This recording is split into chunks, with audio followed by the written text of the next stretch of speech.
How to create a Lazada seller account. I'm going to show you how you can create a Lazada seller account. First off, log into your Lazada account.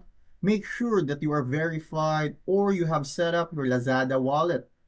Next is on your bottom right, click on account and it will bring you to your profile.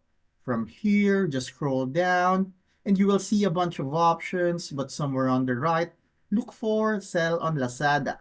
So you just click on that and it will bring you to a page where you can simply create a seller account using your buyer information. But you can also change that if you want. Now you can also scroll down to see the step-by-step procedure. Basically, we already did step 1 and 2 if we are just going to do it using our buyer information.